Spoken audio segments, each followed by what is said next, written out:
Max Dean is officially a Nittany Lion, but with Penn State's lineup jam-packed with All-Americans and national champs up top, where does he even fit in? Let's stop stalling and start talking wrestling.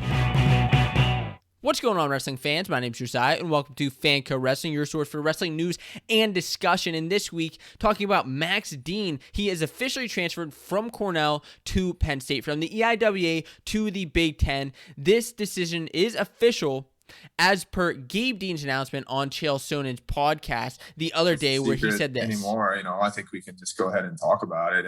He's at Penn State now. I didn't know that. Yeah, so good for him. He went to State College. Yeah, so he's at Penn State now, and he's going to be training and wrestling.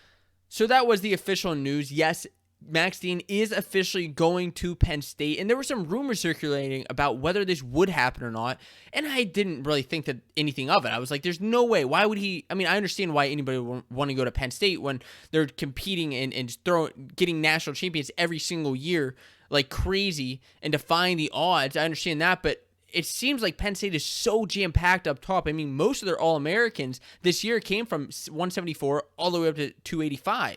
That was really the meat and the bulk of their lineup this year. So, where would Max Dean fit into the lineup? Well, this is Penn State's current lineup this year, or as of last year, where at 174 you had Carter Sirachi, national champion, 84 Aaron Brooks, national champion, and then 97 in heavyweight you had Greg Kirkfleet at heavyweight and Michael Beard at 197. Each of those guys did get on the stand this year, which for the first time. Each of these guys, it was also the first national tournament, so these are very, very young guys. Each of them still have 4 years of eligibility left, whereas Max Dean still has 2 years of eligibility left if things keep kind of going the way they are and assuming that they get all the years of eligibility.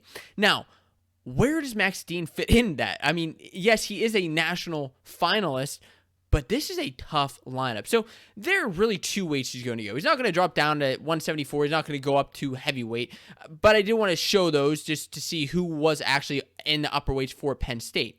He's either going to go 84 or 97, likely going to go 197 pounds. So let's take a look at how he could do at either the weight. First of all, at 184, these were your contenders this year. These were your All-Americans at the 2021 NCAA Wrestling Championships, with Aaron Brooks, of course, the current Penn Stater, in the lineup at 184, winning the NCAA Championships.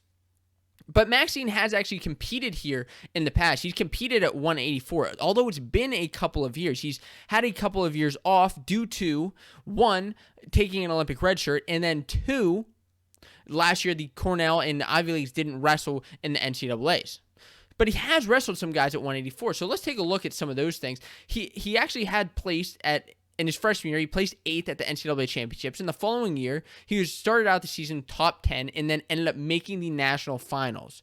Really pulling off some big upsets and some great wins throughout the season, defeating Chip Ness, Zach Zavatsky, Ryan Price, Cash Wilkie, Nino Bonacorsi, Miles Martin. And I think this was one of the most impressive years for him because he started out this season, he was majored by Miles Martin near the beginning of the season, and kind of towards the middle end of the season is when he still lost to him, but he started to close the gap. And then finally at the national championships, Max Dean was able to beat Miles Martin, just making a huge leap from the beginning of that season until the end of it. It was very darn impressive. Now, he doesn't really have any wins over those current All-Americans that I just pulled up, and let me pull those up again. The only one he does have a win over, actually, is Louis Dupre. He beat him twice, but he does have a loss to him. But the field has just changed so much in 2 years. It always changes so much in 2 years. So I think he could do well at 184. But let's look at 197. So these are the All-Americans at 197 pounds. And of course, you know, A.J. Ferrari is the national champion. Nino Bonacorsi was your other national finalist. And as I already said, Max Dean does have a win over Nino Bonacorsi. And I bring this up because it's interesting to see that if he bumped up, he already has a 6-0 win over Nino Bonacorsi. And Bonacorsi has seen, a big leap jumping from 84 to 97. Just huge successes.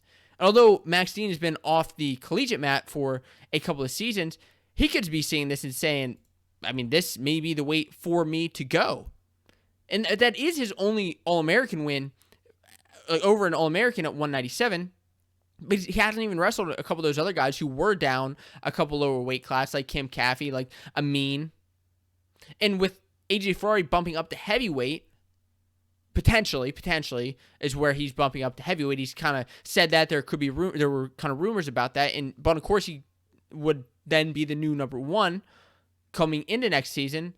With Max Dean already having a former win over him, that's good news for him. So how does he actually fit in to Penn State's lineup? Okay, so we see how he does against the rest of the field at 184 and 197, but how does Max Dean actually fit into 197? Where is he going to go? Well, Gabe Dean also said in that podcast, brother Gabe Dean said Aaron entertained the idea, talking about Aaron Brooks, of maybe potentially going up. But I think that Max Dean, that his brother Max Dean, is going to fill that 197 void. And so we kind of have our question answered there, that he's going to fill that 197 void, being with a new lineup being Carter Sirachi at 74, Aaron Brooks at 184, so back-to-back national champions, and then a national finalist with Max Dean at 197, and then All-American Greg Kirkfleet at heavyweight. That's impressive. But the new question then becomes, what happens to Michael Beard? Does he transfer out of Penn State? Or does he stay in, maybe take a redshirt year, take a year off? He still has those 4 years of eligibility. Maybe he comes back stronger than ever and pulls off a great move like Anthony Cassara coming in a junior or senior season and just winning the national title because he's just been training with these tough guys. That's the interesting question for me.